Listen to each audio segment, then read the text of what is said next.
Yo les petits potes, j'espère que vous allez bien, on se retrouve aujourd'hui pour une nouvelle... Oui, je vous écoute. Voilà, une nouvelle vidéo.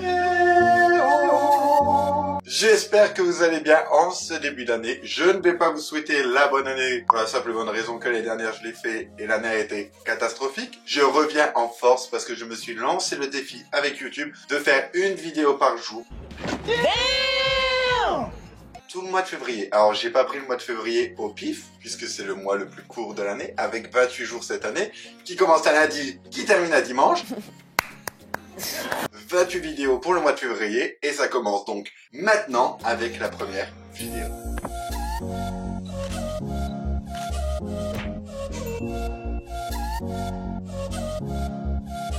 Et pour cette première vidéo du mois de février, nous allons donc commencer par quelque chose qui me tient à cœur, parce que ça a été ma première vidéo lorsque je me suis lancé sur YouTube, ça a été un haul. Et comme nous venons de sortir de la Fashion Week de printemps-été 2021, et que nous sommes en pleine solde, j'ai décidé d'aller faire quelques petites emplettes en suivant un peu de la Fashion Week. Pour la tendance de cette année, clairement, ça va être l'oversize. Clairement.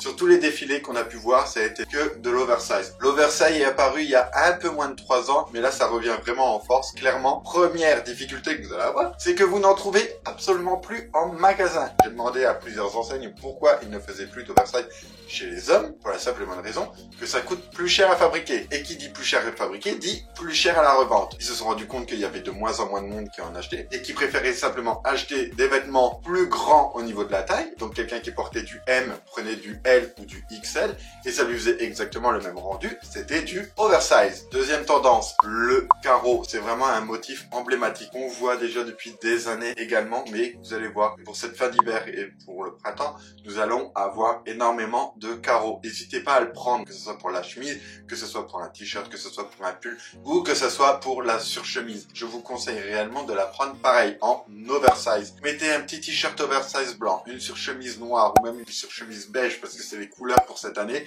et bien muy caliente.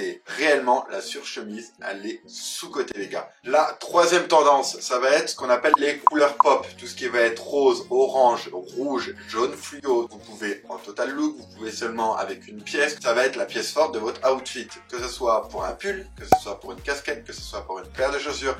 N'hésitez pas à mettre une couleur vive dans vos vêtements. Très années 70, très années 80, les bonnes couleurs, ça revient à la mode. J'ai pris ce pull orange, magnifique orange. Réellement, ça faisait longtemps que je n'avais pas vu un orange aussi beau. Vous allez me dire, c'est un orange? Non, ce n'est pas un simple orange.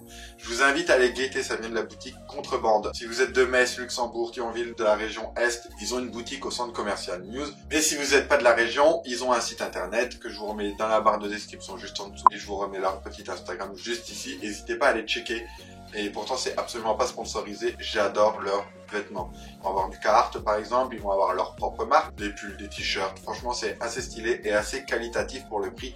Réellement, vous pouvez trouver un pull aux alentours de 50 €, mais c'est un pull qui va vous durer, qui va pas rétrécir, qui tient, la couleur ne bouge pas. Donc, allez-y, allez jeter un coup d'œil. Quatrième tendance, ça va être le cargo. Le cargo multipoche de préférence. Fonctionnel, utile, agréable à porter. Vous pouvez le mettre avec un pull à motif, que ce soit un t-shirt coloré, que ce soit un pull coloré, que ce soit une paire de boots, que ce soit une paire de baskets, que ce soit...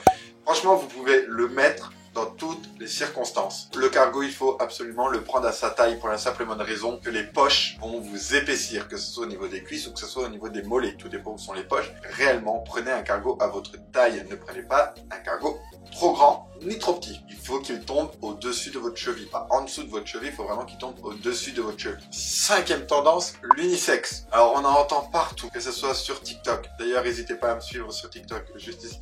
Je sais que Johan Paps et sa sœur ont créé une collection unisex avec Jennifer. Je sais que Bilal Hassani a créé une collection unisex avec également Jennifer. Je sais que Dior et Chanel et Louboutin ont lancé également une collection unisex. Parce qu'il y a encore quelques années de ça, ce sont les femmes qui venaient piocher des fringues dans les collections hommes pour s'habiller. À l'heure d'aujourd'hui, ce sont maintenant les hommes qui vont piocher dans les collections de femmes. Ça nous arrange bien parce que les marques ne font absolument pas d'efforts pour les hommes. Il va y avoir des fringues qui vont aller autant à une femme que à un homme. Et pourtant, on va trouver ce fringue dans le rayon femme, mais on va pas le trouver dans le rayon homme. Que ce soit pour un pull ou que ce soit pour un sweat, on va appeler ça un pull ou un sweat robe. Ça s'appelle tout simplement pour nous les hommes un oversize. J'ai été dans les collections femmes de chez Bershka, j'étais dans les collections femmes de chez Zara, et ça tombe exactement pareil. Honnêtement, on ne voit absolument pas de différence. La différence que vous allez avoir, c'est que vous allez avoir tout simplement plus de choix pour vous habiller. Pour le style genderless, unisexe ou non-genré, appelez-le franchement comme vous le voulez. C'est vraiment une mode et une tendance qui est en pleine émancipation, donc allez-y réellement. 6e tendance pour cette année 2021, ça va être les boots militaires ou tout simplement les grosses boots, que ce soit avec des grosses plateformes, que ce soit avec des lacets, que ce soit avec des scratchs, que ce soit sans lacets ou même tout simplement lisse, un peu mode de pluie. Vous allez voir, vous n'aurez pas trop de mal à en trouver. Faites attention à la qualité parce qu'il faut absolument être bien dedans. Vous n'avez pas besoin de mettre des centaines d'euros pour trouver une bonne paire de boots. Et ça va aller avec un jean, ça va aller également avec un cargo, ça va également pouvoir aller avec des tenues militaires, les tenues uniformes, ça revient également à la mode. La boot, surtout en cette période où il fait froid, bien pratique, joli, efficace à nettoyer, ça se porte bien, vous avez les pieds au chaud tout simplement, et franchement vraiment top. Donc les boots, n'hésitez pas. Pour récapituler les tendances de 2021, ça va être les cargos, l'oversize, les cargos, les color pop, les vêtements non genrés et les boots. Allez-y pour ces 6 tendances, tentez de nouvelles choses au niveau vêtements. De toute façon, on m'a toujours dit, le ridicule ne tue pas. Prenez des risques. Si cette vidéo vous a plu, je vous invite à aller me suivre sur mes différents réseaux sociaux, que ce soit Instagram, TikTok ou 21button. Je poste beaucoup plus régulièrement sur 21button au niveau des fringues et des tendances. N'hésitez pas à me laisser votre petit message et à me dire ce que vous en avez pensé. On se retrouve demain, 18 h, pour une nouvelle vidéo.